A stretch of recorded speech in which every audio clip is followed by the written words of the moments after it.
तो कल के क्लास में जो है हम लोग त्रिभुज से संबंधित जितने भी फॉर्मूले थे वो सबको देखे थे, है कि नहीं। और फिर आपने जाना, क्या जाना, सर्वांग क्षमता और कथी समरूपता के कसौटी। फिर कौन सी आकृति सर्वांगक्षम हो, यानी सर्वांगक्षम क्या है, समरूपता क्या है, से जाने हम लोग, ठीक है। और इससे पिछले क्लास में, फर्स्ट क्लास में जाने थे हम लोग कि भाई त्रिभुज क्या है, त्रिभुज के प्रकार, कोण के आधार पर, भुजा के आधार पर, राइट। और उससे संबंधित जो है कंसेप्ट को हमने देखा है। अभी जो है कुछ महत्वपूर्ण बिंदु, सब इंपॉर्टेंट पॉइंट देख रहे हैं। जैसे सभी वर्ग समरूप होते हैं, पहले बता देते, लिख पाए नहीं थे। सभी वर्ग जो है समरूप होता है, यानी कोई भी वर्ग हो, वर्ग समझता है, हैं? वर्ग समझता है ना। जैसे जिसके चारों भुजा कथी हो, बराबर होने के साथ साथ प्रत्येक कोण कथी हो, समकोण हो, ये कथी हो गया, ये वर्ग हो गया। ये कथी है, वर्ग है। इसका चारों भुजा कथी होगा, बराबर होता है, और प्रत्येक कोण भी कथी होता है, समकोण होता है, अर्थात 90 डिग्री होता है ना। कैसनो वर्ग हुआ, ये मान लो कि 5-5 सेंटीमीटर का, 3-3 सेंटीमीटर का, लेकिन वर्ग है ना, तो दोनों समरूप होगा।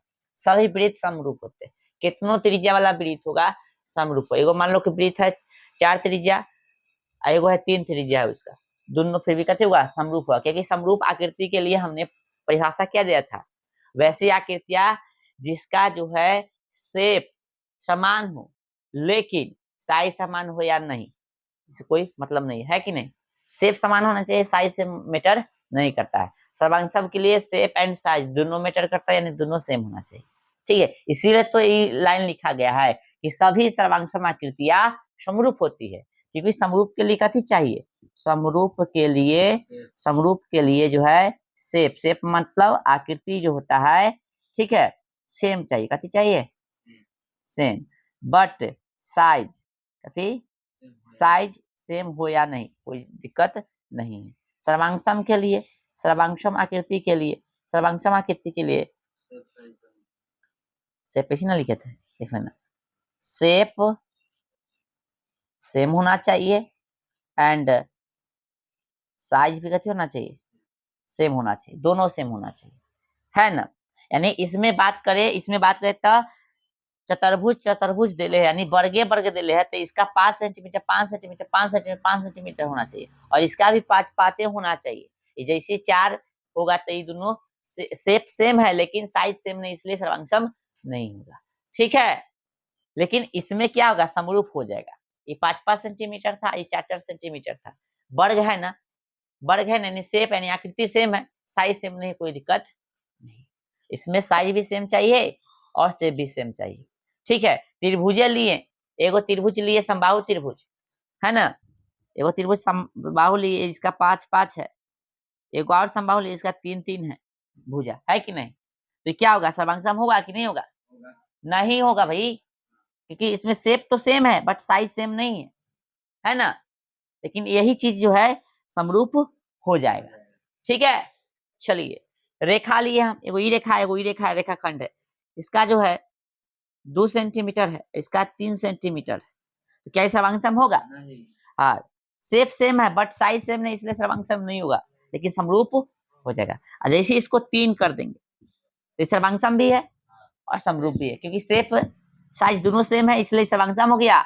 और इसमें बोला कहते शेप सेम चाहिए, साइज सेम रहे चाहे ना, होगा तो और अच्छा बात है, ना रहेगा तो कोई दिक्कत नहीं, ठीक है। इसलिए हमने यहाँ पे लिखा है कि सभी सर्वांगसम आकृतियां समरूप होती है, लेकिन सभी समरूप आकृतियां सर्वांगसम नहीं होती। फॉर एग्जाम्पल के लिए देख सकते हैं कि जो अभी एग्जाम्पल दिए, सर्वांगसम भी है और समरूप भी है, ठीक है। और ई एग्जाम्पल हम ले लेते हैं, ई एग्जाम्पल ले लेते हैं, ई एग्जाम्पल 4 है, ई 4 है, ई 4 है ना। तो भैया ये सर्वांगसम नहीं है बट समरूप है, ठीक है, समझ में आ रहा है ना।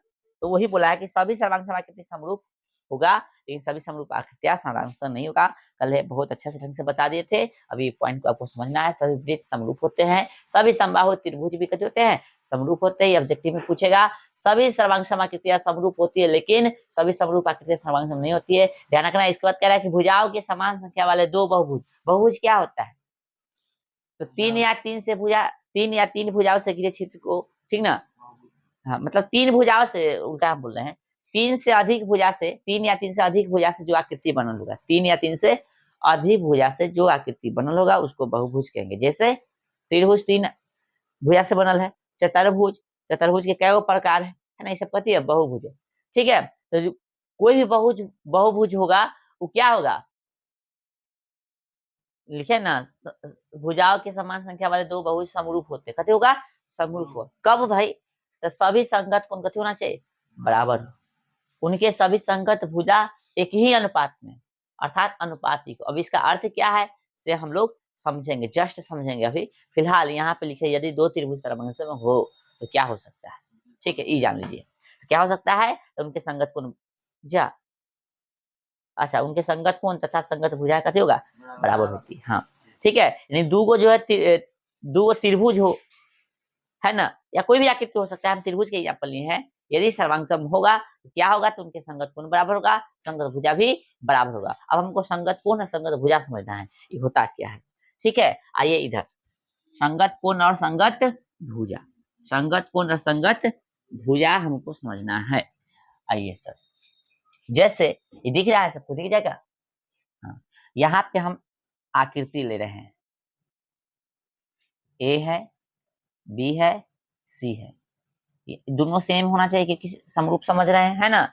डी है, ई है और ई एफ है, दोनों सेम बनेगा। छोटा बड़ दिख रहा है ना, ये वाला थोड़ा बड़ दिख रहा है, लेकिन आप सेम बनेगा। ठीक है, चलिए, तो कहने का मतलब जो है, इसमें संगत कोण हमको समझना है। सबसे पहले त्रिभुज का लिख देंगे, चूंकि त्रिभुज ए बी सी सर्वांगसम है, त्रिभुज का ठीक है, डी ई एफ के सर्वांगसम दे दिया है। अब सर्वांगसम दे दिया तो कथी बोला, इसका संगत कोण है, संगत भुजा बराबर होगा। तो संगत कोण पहले लिख देते हैं, कोण ए, कोण ए, कोण ए जो है ना, कोण डी के कथी होगा, बराबर होगा, कोण डी के कथी होगा, बराबर होगा।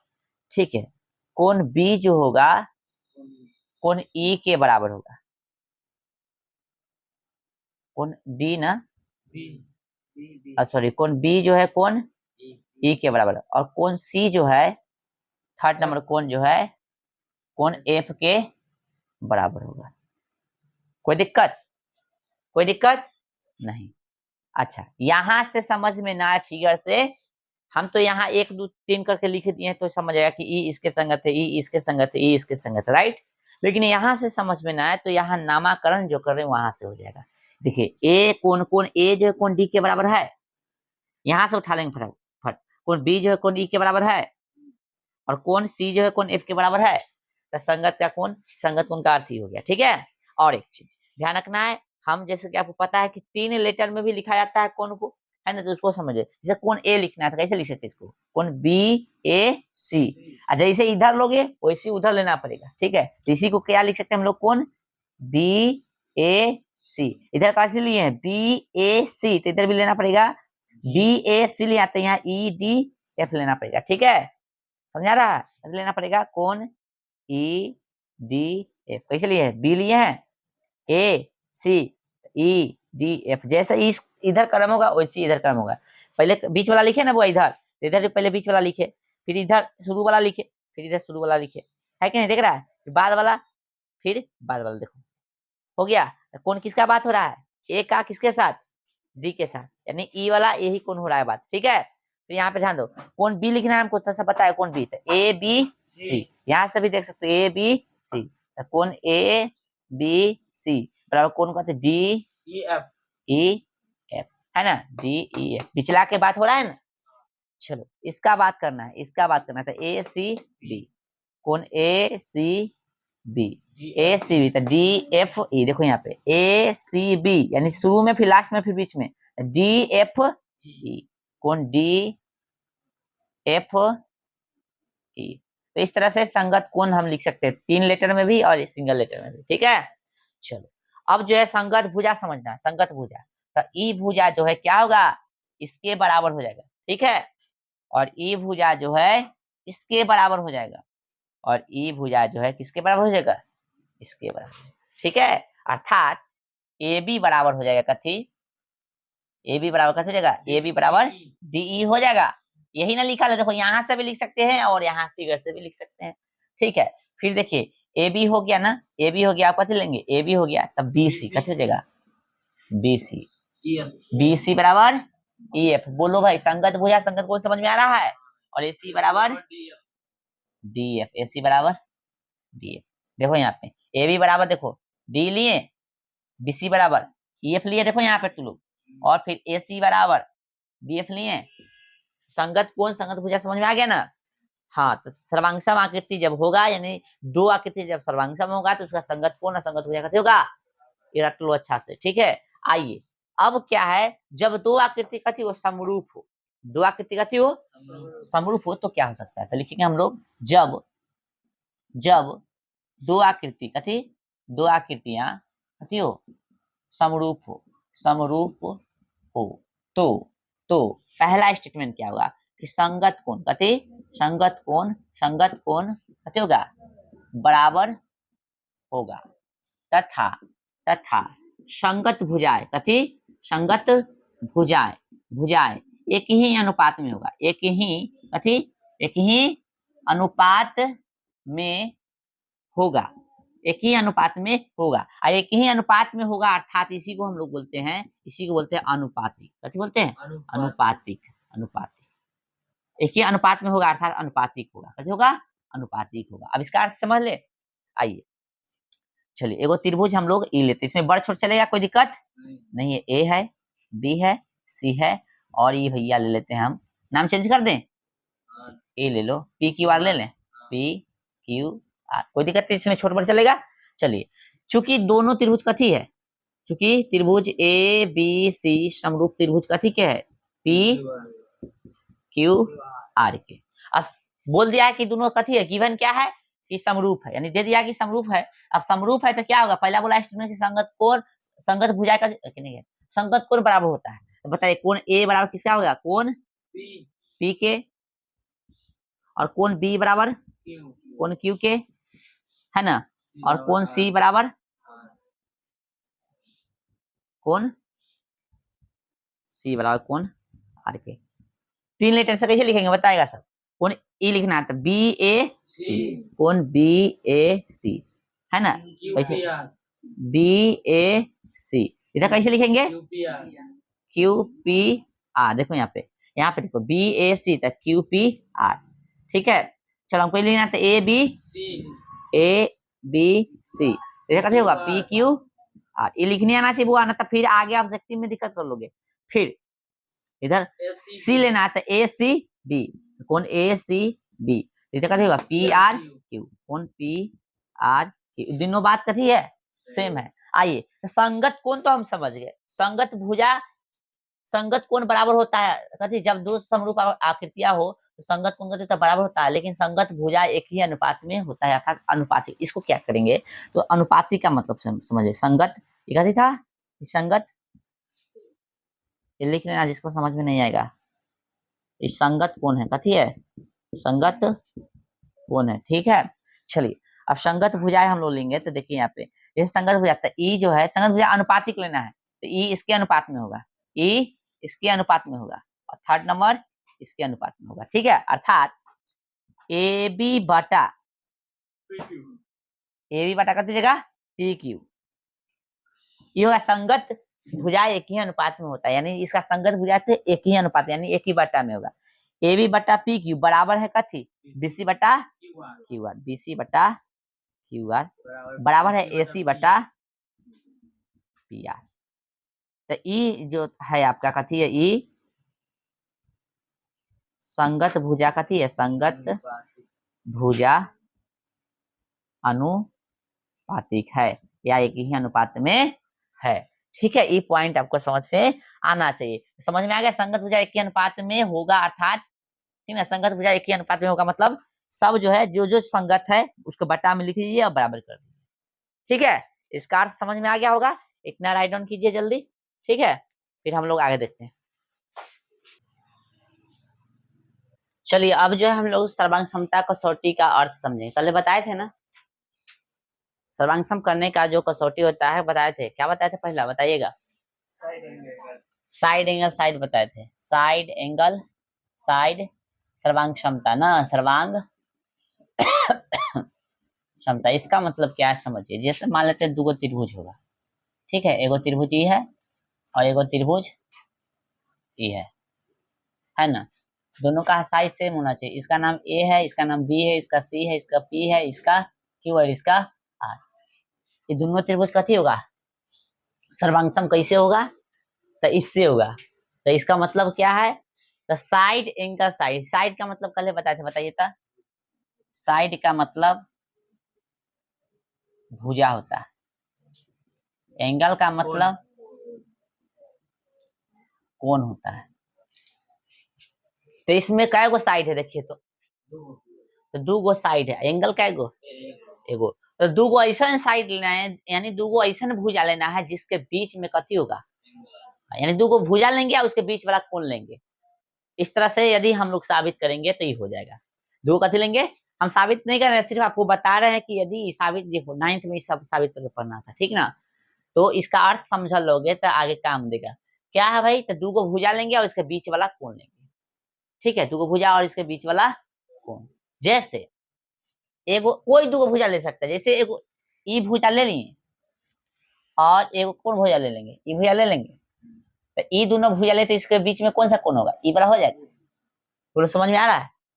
या तो हमारा कि ना हम ई ले लेते भुजा, एगो ई ले लेते तो इसके बीच में कौन कौन हो जाएगा, ई वाला हो जाएगा। या ना तो मानो हम ई ले लेते हैं, ई लेते भुजा तब ई ले लेते कोण। कैसू, आप दो को भुजा लीजिए, उसके बीच वाला कथी ले लीजिए, कोण, side angle side. For example इसका अर्थ क्या हो गया, इसमें मान लेते हैं हम ए बी बराबर करते हैं, तो इसमें जैसे लेंगे संगत, क्योंकि जानते हैं ना कसौटी क्या है कि संगत सर्वांगसम होने का कसौटी है कि संगत भुजा का जो होता है बराबर होता है, संगत कोण बराबर होता है। तो जैसे इसमें लीजिए वैसे इसमें लेना। तो भैया इसमें ए बी लिए तो इसमें कैसे लेना पड़ेगा, पी क्यू। समझ में आ रहा है ना, कैसे लेना पड़ेगा, पी क्यू। फिर साथ में इसमें कैसे लिए हैं, बी सी, इसमें कैसे लेना पड़ेगा, बी सी, तो इसमें लेना पड़ेगा क्यू आर। इसके कोण बीच वाला लेना पड़ेगा, कैसे वाला कोण, बीच वाला, तो कैसे देगा कोण बी बराबर कोण क्यू। समझा, इसका अर्थ यही, ठीक है। ना तो इसको आप बीच में लिख लीजिए तो कोई दिक्कत नहीं है, तब बीच में कौन लिख दें, कौन बी बराबर कौन कथी क्यू, और कौन सॉरी उसके बाद भुजा ना, कैसे लिखे भुजा, बीसी बराबर Q R. Side angle side, देखो साइड हो गया, एंगल हो गया, साइड हो गया, साइड हो गया, एंगल हो गया, साइड हो गया। अच्छा ई ना लेके ई भी ले सकते थे, ई ना लेके ई ले सकते थे ना, तो ई लेते थे, इसमें कौन सा लेना पड़ता है, ई वाला, और कौन फिर कथी लेना पड़ता है, ए, और इसमें कौन बराबर लेना पड़ता है, पी। समझ में आ रहा है, साइड एंगल साइड का अर्थ समझ में आ गया ना। दूसरा कथी था, दूसरा एंगल साइड एंगल, जस्ट इसका अपोजिट है, उल्टा है ना। एंगल कै गो इसमें लेना है, दो गो, यानी दो कोण लेना है, एगो भुजा, है ना। तो दो कोण लेंगे और उसके बीच वाला भुजा ले लेंगे। जैसे कहिएगा समझाइए, हम नहीं समझे तो देख लीजिए। जैसे जैसे कहने का मतलब जो है, हम फिगर फिर से बनाते हैं इसको आपको समझाने के लिए।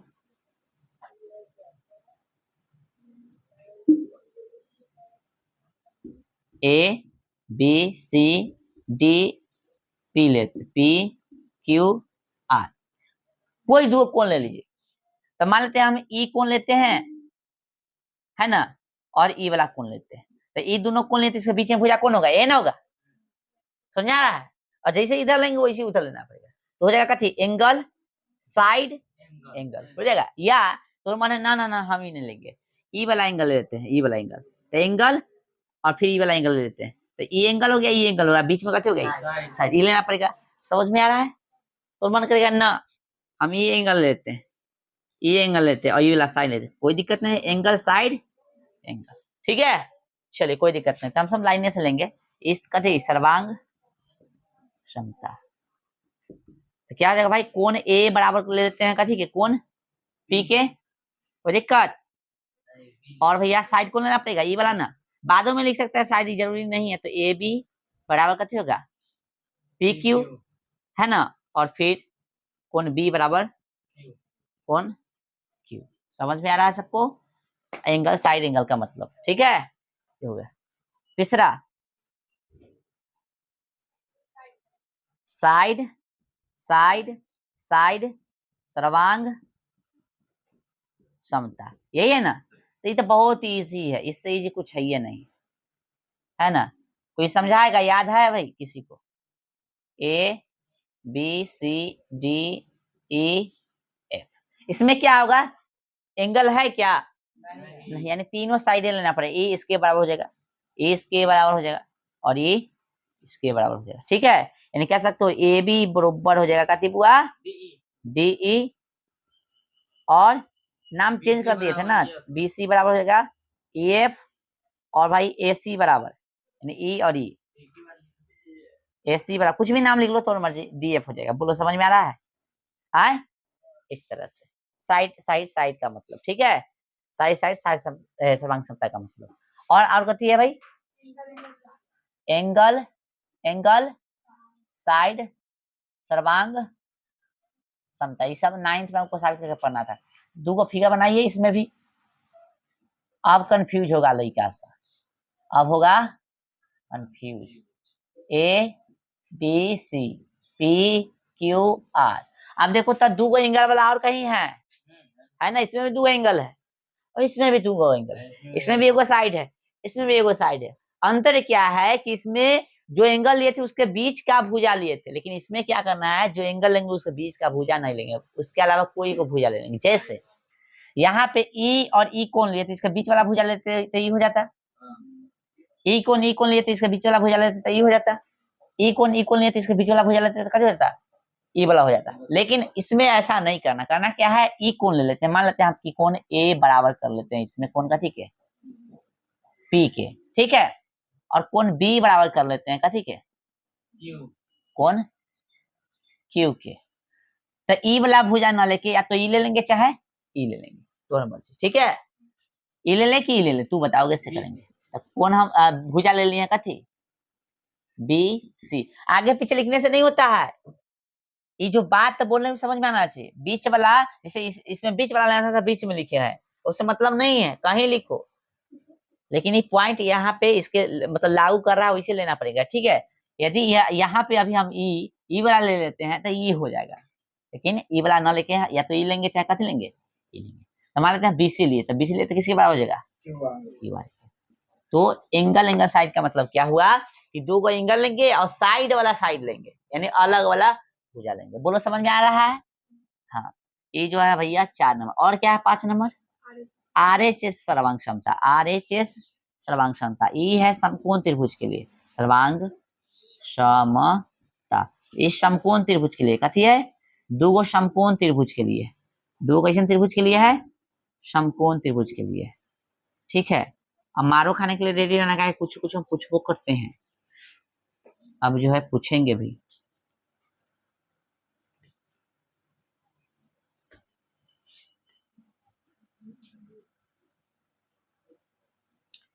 ए है इसका नाम, इसका बी है, इसका सी है, इसका पी है, इसका क्यू है, इसका आर है।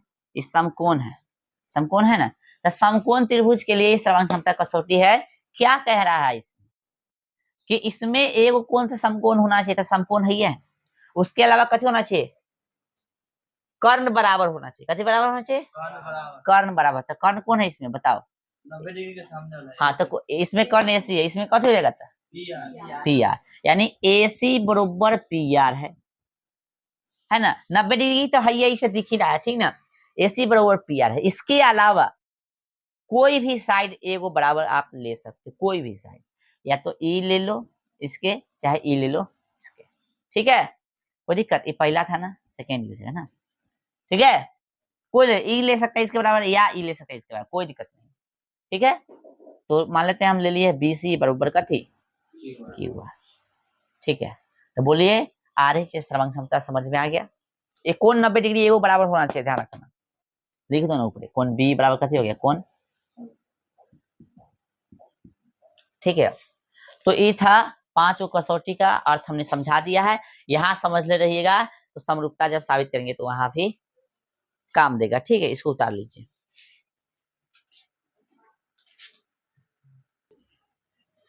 चलिए भाई एक्सरसाइज निकालिएगा 6.1, एक्सरसाइज होगा आपका कितना, 6.1।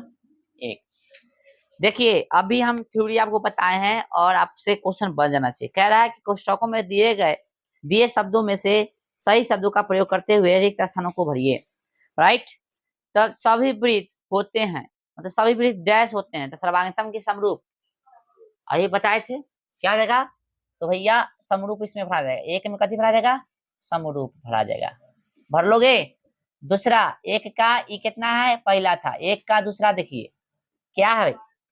दूसरा कह रहा है कि सभी वर्ग डैश होते हैं समरूप के सर्वांग सम, बताइए बोलेगा सब जोर से, कथी होगा, समरूप। समरूप। तीसरा तीसरा बताओ भाई, एक का तीन, तीन कह रहा है कि सभी डैश त्रिभुज समरूप होते हैं, बताइए समद्विबाहु की समबाहु, समबाहु त्रिभुज, सभी समबाहु त्रिभुज कैसे होते हैं, समरूप होते हैं।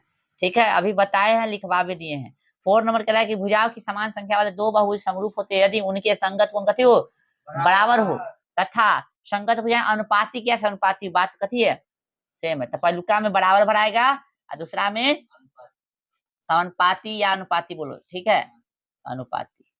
बराबर की जगह समान शब्द भी दे सकता है, ध्यान रखना। ठीक है, खत्म, क्लियर है। फिर 2 नंबर क्वेश्चन बोल रहा है, एक का क्लियर हो गया। 2 कह रहा है कि निम्नलिखित युग्मों के दो भिन्न भिन्न उदाहरण दीजिए। समरूप आकृतियां, समरूप आकृति के आपको उदाहरण दिया है तो हम नहीं बताए हैं, समरूप आकृति नहीं बताए हैं, तो वही तो बता रहे हैं 2 नंबर। सुनो यार, वही हम वही बोल ही रहे हैं तो सुन नहीं रहा है, हम कथी पढ़े, वही ना पढ़े, क्या पढ़े हम कि निम्नलिखित युग्मों के दो भिन्न भिन्न उदाहरण दीजिए। मतलब पहलुका में समरूप आकृति के उदाहरण देना, दूसरा में क्या थी, ऐसे कहते जो समरूप नहीं। समरूप आकृति हम नहीं पढ़ाए रे, जाके देखो वे आकृतियां जिसका शेप एंड साइज, मतलब शेप बराबर हो लेकिन साइज बराबर हो या न हो, तो वहां एग्जाम्पल भी तो दिए होंगे आकृति का। तो 2 ऐसा आकृति लिख देना इसमें जो कहते होगा समरूप होगा। ठीक है, एक के एक में और सॉरी 2 के एक में और 2 के 2 में ऐसा देना है कि ऐसी आकृति जो समरूप नहीं है, तो सर्वांगसम में से कोई आकृति उठा लेना है जिसका लंबाई बराबर ना, उसमें तो होगा बराबर वाला। तो कोई ऐसा ले लेना आकृति, जैसे मान लो एगो रेखा ले लिया, एगो रेखा ले लिया, ठीक है, ये 5 सेंटीमीटर है, चाहे 3 के 5 के, ये समरूप होगा, समरूप होगा, अरे हो जाएगा समरूप। ऐसा लेना है कि समरूप ना हो, मतलब एगो त्रिभुज ले लो, एगो चतुर्भुज ले लो, ठीक है, एगो त्रिभुज एगो चतुर्भुज। तो त्रिभुज या चतुर्भुज लिए तो कथी है, साइज शेप अलग अलग हो गया ना, जब शेप ही अलग अलग हो गया तो साइज की बात की, साइज तो दूर की बात है। तो एगो ये ले लेना, एगो और लेना, एगो चतुर्भुज ले लेना, एगो पंचभुज ले लेना, समझ में आ रहा है, कुछ दूगो ले लेना जो समरूप न हो। पहलुका में समरूप वाला लेना है, दूसरे का में समरूप न हो। तीसरा कह रहा है कि बताइए कि क्वेश्चन पढ़ो, फिर अभी उधर काम कर रहा है, बताइए कि निम्नलिखित चतुर्भुज समरूप है या नहीं है। ये तुमको देख के आना है, अपना से होता है तो सही है, ना तो नेक्स्ट क्लास में करा देंगे। ठीक है, तो हो गया एक्सरसाइज खत्म। जो भी थ्योरी कराए उससे संबंधित आपको क्या करना है, क्वेश्चन जो है ऑब्जेक्टिव लगा के आना है, प्रीवियस ईयर वाला, पिछला ईयर वाला पूछे वाला क्वेश्चन। एक क्वेश्चन है, सबसे बताओ था कि पाइथागोरस जो है किस त्रिभुज से संबंधित है, पाइथागोरस, पकड़ो भाई, किससे, अत्ता लेट होगा, पाइथागोरस बताए थे ना रे, क्या होता है फॉर्मूला पाइथागोरस, समकोण त्रिभुज से संबंधित है, क्या होता है पाइथागोरस की थ्योरम है, सॉरी क्या बोलते हैं, फॉर्मूला है ना, कर्ण के स्क्वायर बराबर लंब के स्क्वायर जोड़ आधार के स्क्वायर, या कर्ण सिर्फ बोलना चाहो तो बोल सकते हैं इस तरह से, h बराबर root under B P square plus कथी बी स्क्वायर। ठीक है, या आपको p निकालना है तो बताए थे h में से घटाने के लिए जो बचल है से, या आपको b निकालना है तो भी h से घटाना है जो बचल है से, याद है नहीं फॉर्मूला, फॉर्मूला ध्यान रखिएगा। ठीक है, चलिए तो इसी के साथ कल एगो टॉपिक पढ़ाएंगे, ध्यान करवा देना सब, संगत संगत क्या बोलते हैं, संगत कोण, ठीक है, एकांतर कोण, सम्मुख कोण, है ना, समांतर भुजा, ठीक है, इस तरह के टॉपिक से जो है ऑब्जेक्टिव आता है। तो ये जो है मतलब 2 लाइन दे ले रहेगा इस तरह से, और कहेगा बताइए कि ई जो है 25 डिग्री है तो ये कितना डिग्री होगा, इस तरह के कंसेप्ट, तो ई 25 से होगा क्योंकि ये एकांतर कोण है। ठीक है, तो इसका कंसेप्ट जो है कल याद करवा देना, पढ़ा देंगे। ठीक है, और फिर जो है क्या बोलते हैं थेस थ्योरम भी कल देखेंगे हम लोग। ठीक है, चलिए आज रहने दीजिए।